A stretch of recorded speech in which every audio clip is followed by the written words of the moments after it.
Thank you so much, Esteban and Jenny, to come into my podcast today. It's a very special occasion because we're going to talking about the arts that you both are involved. I think people know both of you in a different capacity, but today the purpose is not that. It's actually to share about who you are outside of your work life. I'm just going to let you introduce yourself first, Jenny.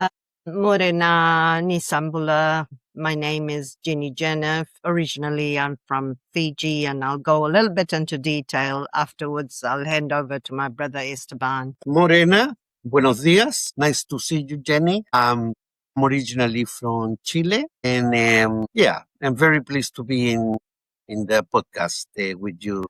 Thank you. Yeah, well, I try not to identify myself as an artist. I don't think I'm an artist. I'm a creative activist, I would say, because I use my poetry, which I started to write quite young. So I used that as a tool for first to denounce the injustices the world that I lived in when I was a teenager. But then also when I arrived in New Zealand, it helped me to heal some of the wounds that I had. So it helped me to recover from, I realized that poetry had for me, even if the poetry wasn't great, it was a helpful tool of recovery. And I enjoy it. I used to have a practice of writing one piece a day over many years. So in general, I may have thousands of small and long stuff. Sometimes it's very repetitive because it's the same. One of my techniques is to allow the poetry to emerge untouched. And I tried only to correct the grammar, and sometimes, just trying to make a little bit of sense, but I try to minimize correction. One, because I believe that poetry are kind of inspirations that your soul gives you. It's like a voice of someone else, and you have to leave it as intact. When I was a teenager, I was invited to take part on a few workshops, but one in particular is being kept on my memory in Santiago of the 1975, 1976. There were still people disappearing and people being killed quite in numbers. And there was a prohibition of gatherings. So I got invited by the mother of a neighbor. She was a published poet. So, but she was very upper class, or she thought she was very upper class. And she invited me. She said, "Oh, you write poetry. You want to come with me to a workshop where we learn about poetry?" So she started taking me to this place that we had to go from one building through a back door into another building in order to gather safe, because if the military found that there were more than 5 people in one location, they will arrest us. And she was extremely supportive of the military. But I learned that on the way. I mean, my interest was poetry at the time, and trying to understand why did I like it and how come that because before, up to the age of 15, I thought poetry was something that only strange people do, right? But then I remember 73, it was the military coup. My family disbanded.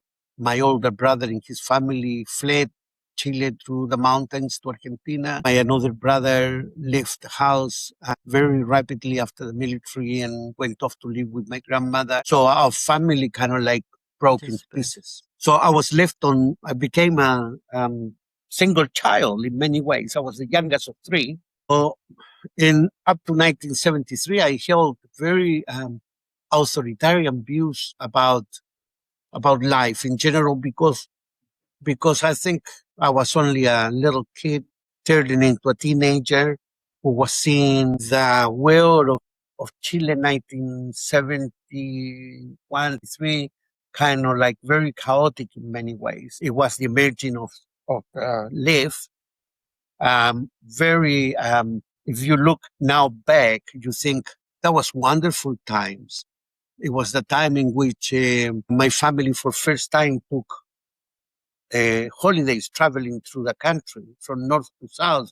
Never done it before. You know, everyone had quite a bit of money. After 1971, things begin to get quite difficult because the American intermission into the Chilean affairs became very evident after 1971 because the Chilean president, Salvador Allende, he was the first Marxist socialist ever elected through democratic means. He won an election, but the Americans plotted against him, not just from 1970. They had started plotting against him since late 50s, when he started thinking about becoming a candidate. So by 71, President Allende had nationalized the copper industry, which was the biggest export of Chile on those days. So in response, the American started killing generals, trying to create a civil war.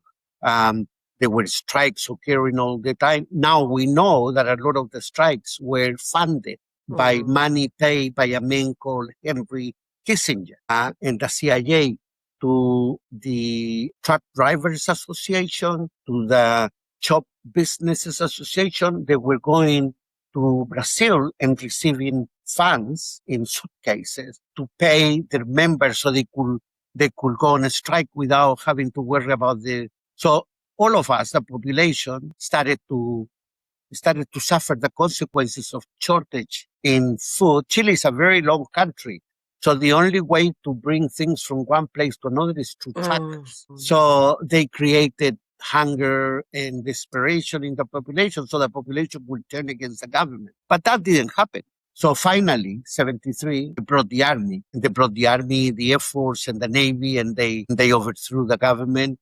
President Allende at the back fought with an AK-47 government palace till the last breath. I mean, he was killed. They said, for many, the official story saying that he shot himself. We don't believe that.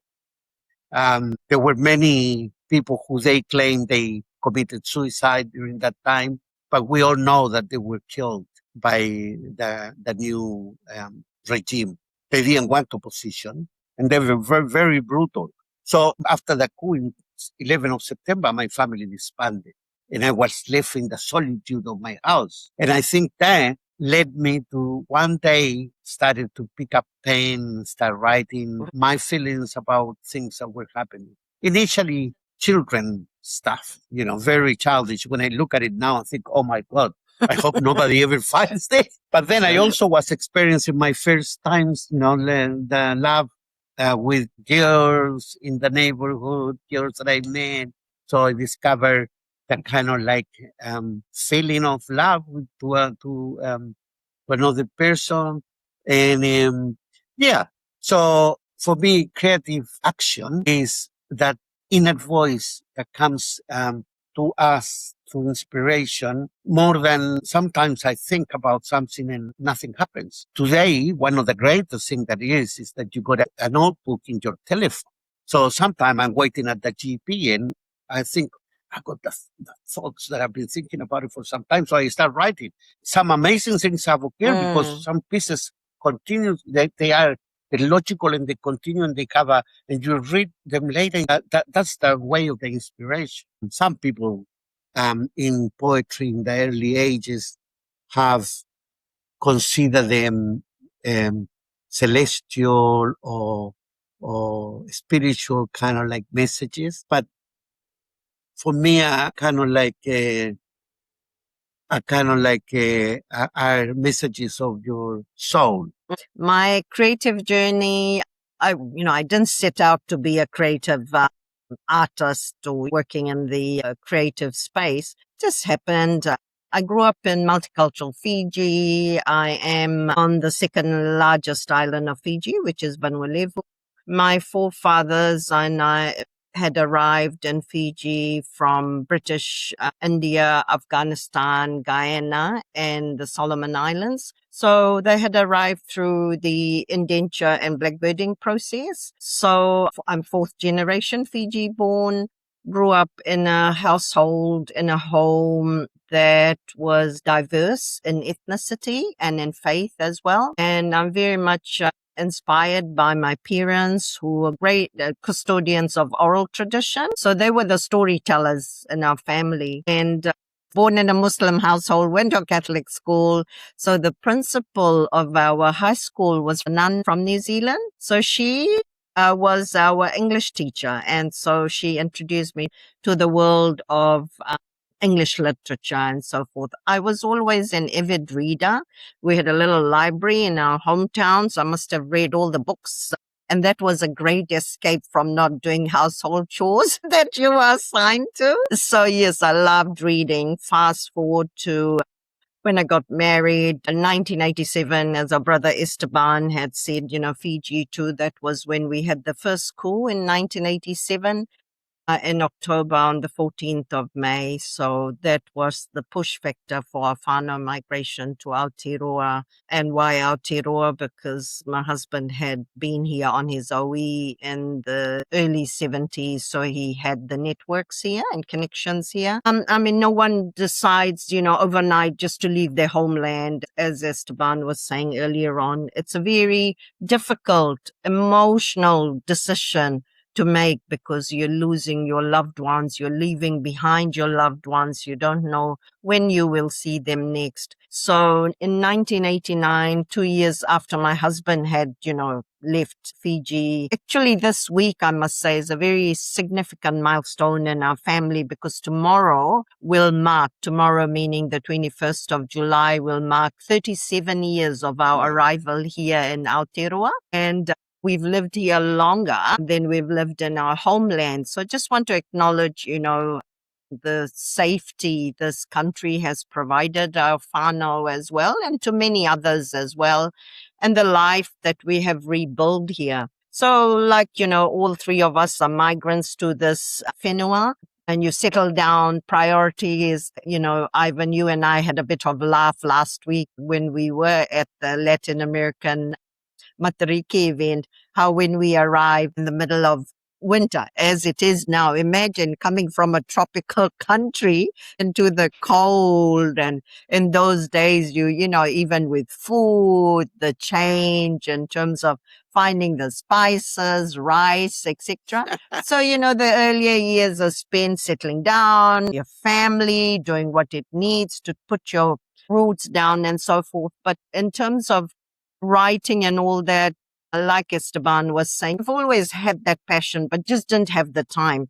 So maybe for the past 18 years, I've started indulging in it again. And I want to thank Esteban and other friends and colleagues who've been my inspiration as well, in terms of getting together, sharing ideas, what to do, what do we write about. And I've always been drawn to writing about migration stories, identity, amplifying the voices of the vulnerable, marginalized communities, telling stories which are not told but deserve to be told.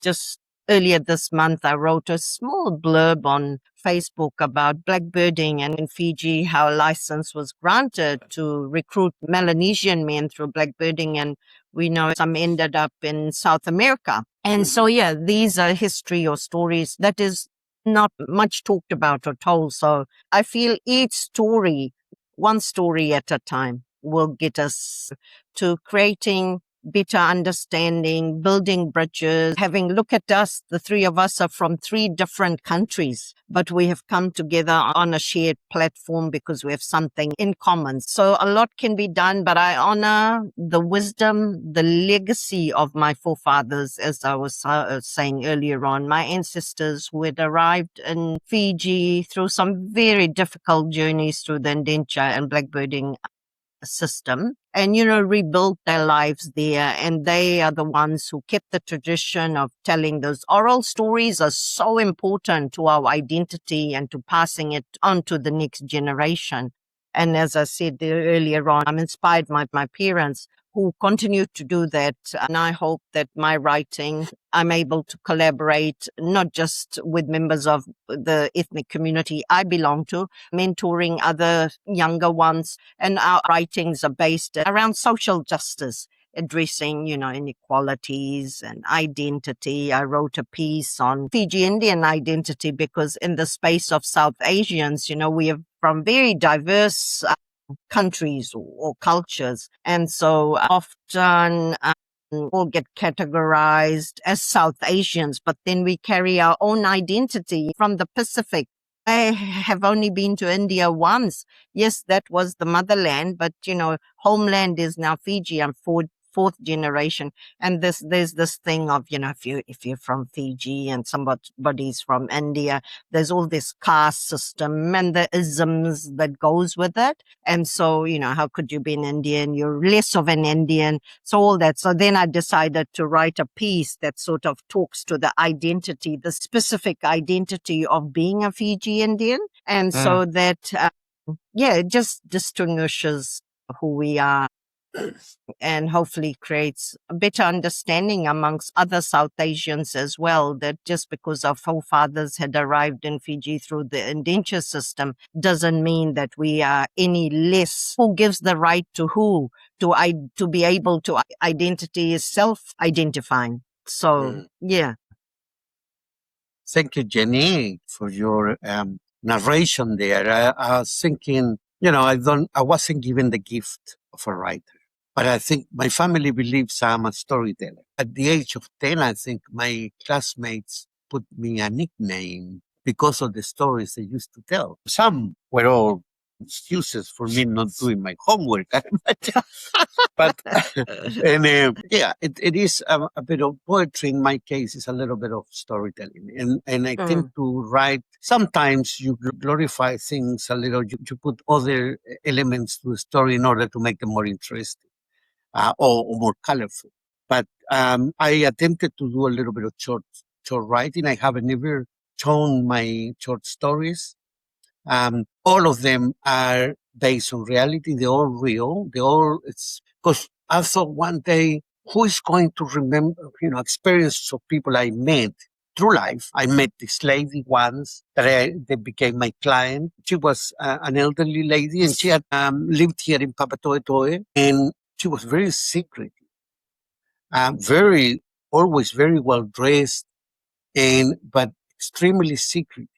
And I thought, why is she so secretive? Why doesn't she want to tell me her details or her life and so on? She looked like someone who knew a lot more than what she was saying. Happens that she had been a secretary of David Longi, the prime minister. And then she told me these stories. And I thought, my God, she's going to pass. She's most likely going to die one of these days. And who have ever listened to the stories she's telling, which are totally false. They were just creations of her mind. But they were very clever because she was secretive, because she believed that the KGB and the CIA were after her. Yeah. And so I wrote what she told me, but in a story form. And, and I thought, who is going to tell the stories of those people who haven't left written stuff about their lives, that no one has ever photographed them? It's people that come through our lives, they crossed over and then suddenly vanish in our mind. Through our work, we see so many people, and some of them just coming in front of us once, and then we don't see them again. But each one of them carries something. So I started writing stories about these people, some true stories, and some a little bit allegorical, but in order to tell their journeys. I met a guy who was a Chilean survivor of an extreme violent imprisonment. He had been in prison in Chile. They broke his spine in the prison in Chile. He was placed to be executed, but the English workers from the factory that make replacements for Hawker Hunter planes, who are warplanes that Chile had, and they didn't have parts because there was a boycott, a ban of giving them military supplies after the coup as a reaction to the coup. So the workers in this company told the British government, rescue the prisoners, as many prisoners as you can, and then we can give them the parts they need for the planes. So he was exchanged for a motor of a hockey hunter. And he got taken with a number of other prisoners from this place called Pisagua in the north, in the desert of Chile, to London.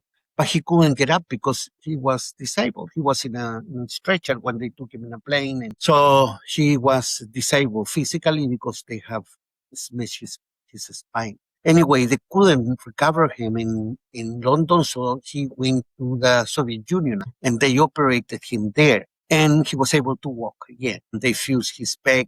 I don't know what sort of medical stuff they have done, but he was able to get up. He was a very tall, skinny guy and extremely intelligent, but he suffered mentally. He had terrible demons in his head.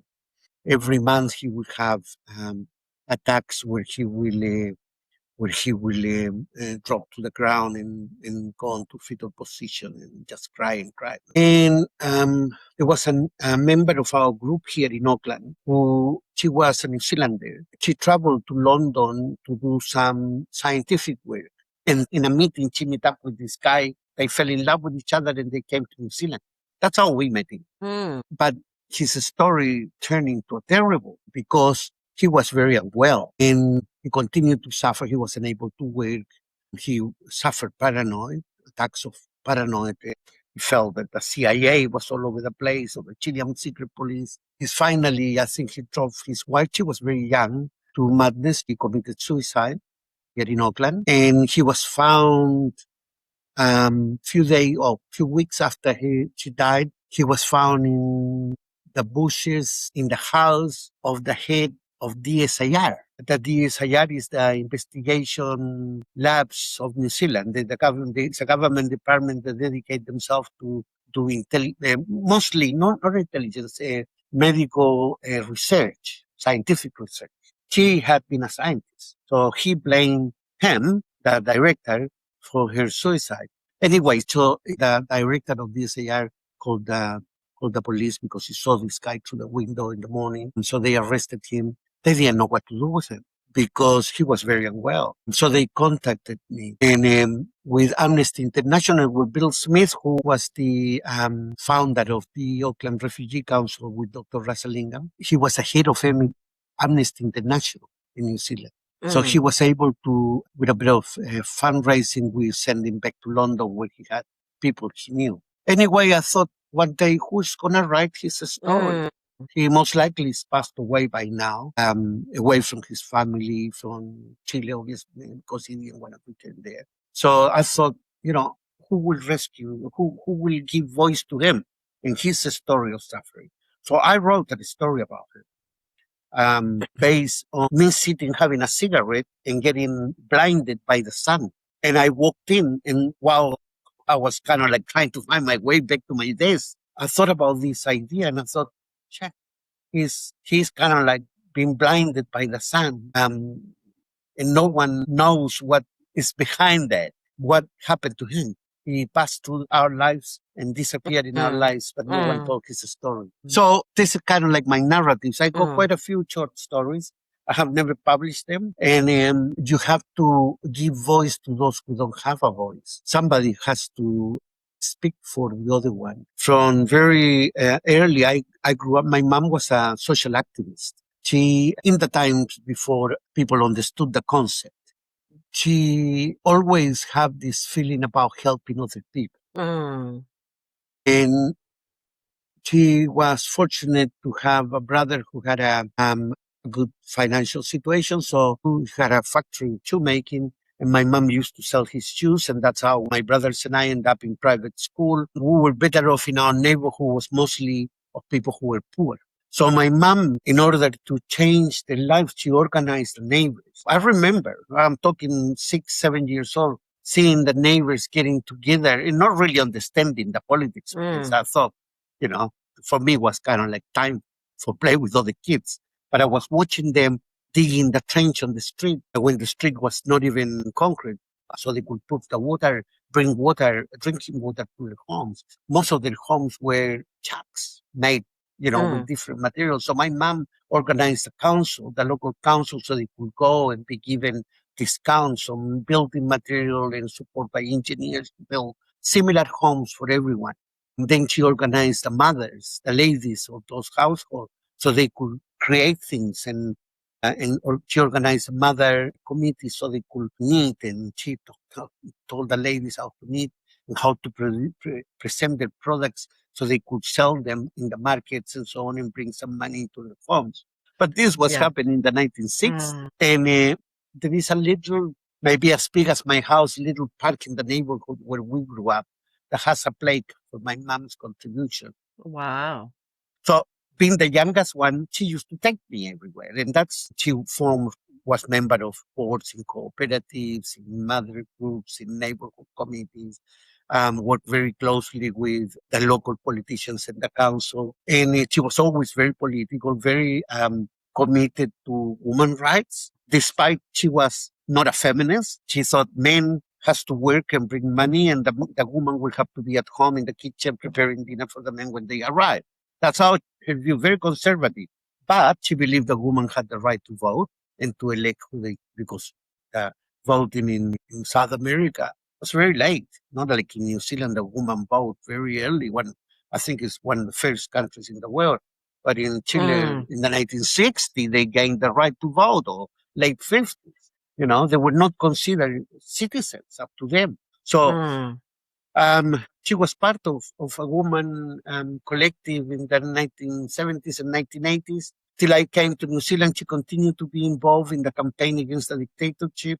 She helped a lot of resistance fighters in giving them food or taking clothing or supporting their families, till she became very elderly and didn't do it anymore because she couldn't participate anymore. So that's my example. And I always think of her when I do my magia, because that's the example I have, a full commitment.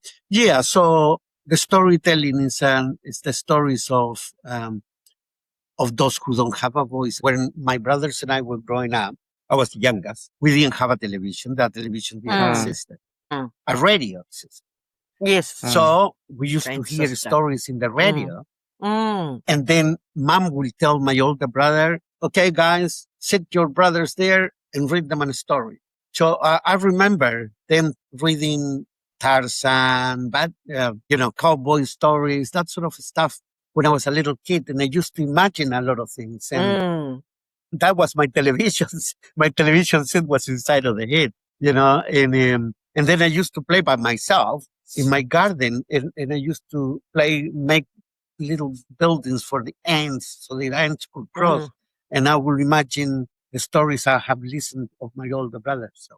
Thank you, Brother Esteban. Yeah, that I think was a beautiful tribute, an acknowledgement of the influence of your mum on your life and your commitment to social justice. My story too mirrors a little bit similar. Very much. My mother is a formidable woman, human rights campaigner. The beautiful thing with both my parents is they speak the indigenous Rio of Fiji. So that gave them the trust and the ability to mix with the indigenous people as well. I grew up in an era where there was no television. The world was my oyster through reading. So I did a lot of reading and imagination. Yeah, just by reading, imagination. So I carry a little notebook. And so wherever I am, if something catches my eye or think about something, I quickly document it. And most of my poems that I've written is when I've been traveling, and when you're on the plane and in the sky and maybe, close to the creator or spirituality. It's a moment of relaxation. So that's when I've written the best of, pieces of my work has come through then, or very late at night. And one of the things I'm very, very mindful of, my parents are third generation Fiji born. So on each side of the family, there's my mum's the only surviving member of her siblings, and my father has a few others. So then I realized too, if they're not around, who's going to tell us the stories about our families, our whānau, how the grandparents came, what life was like, because Fiji was a British colony then. We got independence in 1970.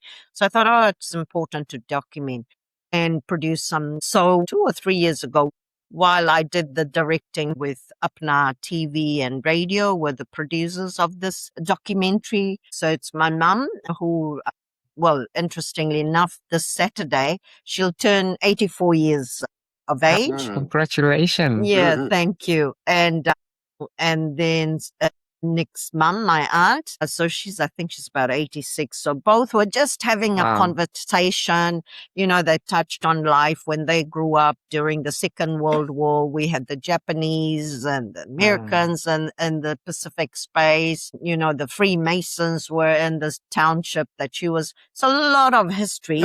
And this year on the 14th of May, which is a very significant day in the history of Fiji Indians, that was when on that date in 1879 was when the first ship arrived in Fiji with Indians on board, you know, through the indenture system. So Nick very kindly re-released the video or the documentary. And, you know, from that time until now, and I got the figures of Nick, there's been 396 viewing of that documentary, and with 602 comments and 2,351 shares. So I said the golden oldies, you know. It's amazing. Amazing. And so tonight, actually, we are meeting to script part 2 to it. But sadly, with my mum, like, you know, it's undiagnosed, but she's got early stages of dementia. So she won't be able to hold the conversation. So we're getting someone to do the hosting. I would say in a rush to document those stories of that generation. So important. So I too have been working on a family project. I call it Migration Stories. And my siblings, my parents, interviewing my parents and then writing the stories. It's taken us almost 16 years because, you know, people have other commitments, and when the time is right, then they'll do the writing. So I've got my siblings, my niece, my son, each one talking about whatever they want to write about their identity, whatever it may be. And poetry. And it's not an academic piece. This is a creative piece. So even if it has some flaws, it's okay. It tells the story from the heart. You know, it speaks to it. So yeah, just looking at finalizing and hopefully, again, as a tribute to my parents. And there's just so much struggle, so many stories. And you think, gosh, they were so resourceful, rich with storytelling. And I think that's what keeps us going, inspires us, especially like now when you look around the world, the global world needs a lot more peace, empathy, kindness, but it's those stories that keep us going. Yeah. Another thing I'll add, when it was COVID lockdown, so we're all working in isolation and talking about creativity. So I have a mentee, beautiful young woman from Horn of Africa. So she's a human rights advocate and she's a creative artist herself. So she had been to the Auckland hospital as a support person for a family member, and she had an interesting experience of, I call it intra-racism, from a female security guard at the Auckland hospital. So, and you know, when she shared with me how she was treated, how it took her almost, despite having a letter to say, you know, this person is going to come in and they have a support person, of trying to explain. And of course, she grew up here, so she's very articulate, very fluent with the language. But, you know, see, again, this is where discrimination also plays into our communities. And that's why it's important to call it out, to unpack as well. And so it almost took her 10 minutes, she said, to convince that they had the letter from the doctor and they could go in. But nevertheless, fast forward, once she had gone inside, the experience with the nurse was unpleasant as well. So when she explained, or when she shared her experience with me, and I thought, wait, this is COVID time. I can't be there in person to give her a hug. But I said, okay, what can we do? She's a creative artist. I'm a creative artist. Okay, let's put our heads together and minds and hearts. And then we came up with this poem. So we thought, what title shall we give this poem? So in India, there's a whitening cream. It's called Fair and Lovely. So we decided to give the title to the poem. It's called Fair and Ugly.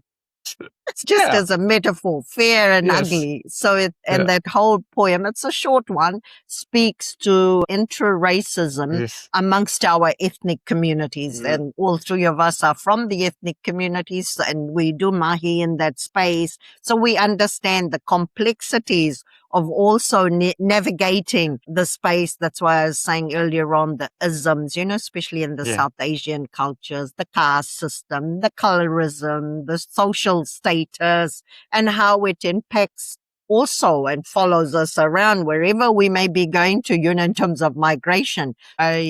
Recently, we gifted it to research that was undertaken by University of Auckland around intra-racism among South Asian communities. So we gifted that poem, so it's featured in that research. So we, again, where possible, we make that contribution through poetry just to raise awareness, to talk about some of the most sensitive issues that we don't often talk about. So it can be a starting point. I thought that was very poignant in order to point your finger to something, some injustice that has occurred, using irony to tell the story. In the old days before printing, or even radio, television existed, there were the troubadours. There were the people moving from court to court, telling the stories of the time. So this is how poetry originated from. People gave the poetry on Greece and places in the old times. If you looked at the history of even our own indigenous people like the Mayas or the Aztecs or the Incas or even previous to them, the Olmecs and some of the older cultures, poetry played an important role of telling the story of what was going on, but also prophesying what was going to happen. That's why poetry in Spanish is called poesía. And profecía, prophecy, and poetry are very similar words. They almost end the same. So I always say poetry is not prophecy, but they're very similar. So the job of the poet or the job of the storyteller is to tell things not as they are necessarily, but as they perceived by the narrator. And in order to illustrate others about what's happening, looking at the things that not is in front of the eyes of everyone else. It's either hidden or it's not very visible. So it is also about the meaning of some of the things that occur. So I just wanted to make a little comment there about the use, how poetry originated, and what we're doing is an old job that preside many of the jobs before us, because the storytellers are the ones that kept the societies together through the stories and teach others about things that other people do so they wouldn't do them. So in order to preserve what they had. No, I think our brother Esteban touched on a very important point, which is preservation. Preservation of our values, our cultures, our traditions, but how do we pass it down in this day and age with modernity and the gadgets, with our younger generation, let's say, growing up in the diaspora? How do we get them interested in this space? Because, they have their own lives to lead and other competing demands. So like for me, what I do with my siblings and my son who lives in Australia is like when I talked about May 14 being a significant day in the history of Fiji Indians, when, the first boat or ship of Indians arrived in Fiji, I write a little blurb and I post it on our WhatsApp group. And so now tomorrow I'll be writing another little piece, and, so they kept aware whether anyone takes it on board or not, but at least it's there. It's a piece of writing. And also what Esteban was saying, humor is so important to storytelling, to writing, because using humor, you can get so many issues across without sounding too aggressive, right? And without putting your audience off. It's very important. And metaphorically or in person, you do that, it makes a huge difference. Even because podcast is the new form of storytelling. And it's also very good to see that you're using the technology in order to, tell the stories of other people that you're doing. We hope that the future is good for all of us, in particular for our children, our grandchildren. They're the ones that will remain here. We are the next passing wave. You know, at my age, you start looking sideways and you think, oh God, how many more times? Yeah.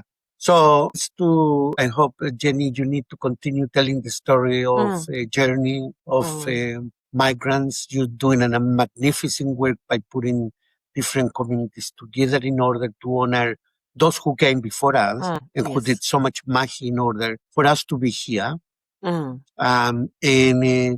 let's hope that this is also part of an ongoing recovery of the story, so we can continue and leave a legacy to the maybe the future, because time is fragile. One day we're here and the next day we're not. So, you know, when I think of my parents, when I think of my mom, I wish I had some of the technology that I have today to cover some of the things. All I have from here are part of the picture, certainly one or two videos, very small segments of videos, lots of her letters telling me to stop being an activist, telling me, be careful, you know, don't keep on, you know. She taught me how to do gardens, and she was a great gardener. And I can understand why, because gardening helps you to heal, I think, but also to see life reproducing itself and learning about the beauty of life in other species like the plants. My house was one of the most greeny house in my neighborhood. And it always have shade, and it have fruits, and it had all sorts of things. It was a little farm in a little space. And so when she came to New Zealand and she saw my garden, she said, you need to start, planting. You need to start looking after your garden. So my front house is a little bit like her home. And it's kind of like you've got shade, and you've got fruit trees and plants and herbs and all sorts of things. You can go out there and get celery and coriander and you know, all sorts of herbs to drink and to eat. The learning of the journey is not just a storytelling, but it's a storytelling in the other species that live around us, who deserve a lot of respect and love. So honor to them. Honor to our parents and our grandparents. It's so interesting how things have happened. Recently, I got gifted a book called London Street. And it's a book written by a British lawyer who investigated some Nazi who escaped from the war. And he escaped to South America because that was far away for them and it was well protected. So many high-ranking Nazis from the Gestapo and so on escaped to South America. So he investigated this guy. He's a very prominent lawyer in England. So the story he wrote, it's a very good investigation. He investigating this Nazi, he made this connection between this Nazi guy who in the Second World War, had been in charge of building trucks that will gas people on the way from. So because at the end of the war, they didn't want to use the soldiers to shoot the prisoners. So the Germans decided to bring in trucks where they could put gas into it and gas the people within inside of the trucks. So they'll climb the trucks alive, but by the time they arrive in other places, they'll be dead, right? So this guy was called Walter Rauff, and he escaped to Punta Arenas. He was a high-ranking Gestapo officer, and he was a very close friend of the dictator that took over Chile in 1973. Actually, he invited him to move to Chile. So when the coup occurred in 1973, this guy offered his services to the Chilean regime. And it happens that I was telling you, my brother went to live with my brother went to live with my grandmother after the coup. My grandmother lived in a hill next to the coast. And this guy in the story, he ended up finding that this Nazi guy had collaborated with the Chilean regime in disappearing bodies of prisoners. And they were taking the prisoners to these incinerators in the place called San Antonio, which is the local port. One of the comments he made on the book is that people complained about the stench. that came on certain time. And then suddenly I thought, my God, I was there. And we knew about the stench because the neighbors would talk about it. And they would come to the houses of the neighbor, including my grandmother's house, and saying, neighbor, the stench it's happening, close the windows. We thought they were making chicken feed because it was a chicken factory, but they were actually burning banks. And this guy discovered this. And it happened, and I thought, my God, I was there. I remember the stench, and I remember when the neighbors were asking people to close the windows and the door because the stench was coming. Sure. I only discovered it now through this book. Yeah. Oh my God. And again, it's through that reading, Yes. reading and just knowing. Yeah. So I'm mindful of time, Brother Ivan and Brother Esteban. Just wanted to say thank you, Brother Ivan, for providing us with this opportunity on the platform of Authenticity Studios to be able to share our creative journeys. Before we close, I just want to say thank you so much for both of you. Please continue telling the story. It's really an honor to meet both of you. Thank you from the bottom of my heart for honoring this space with me.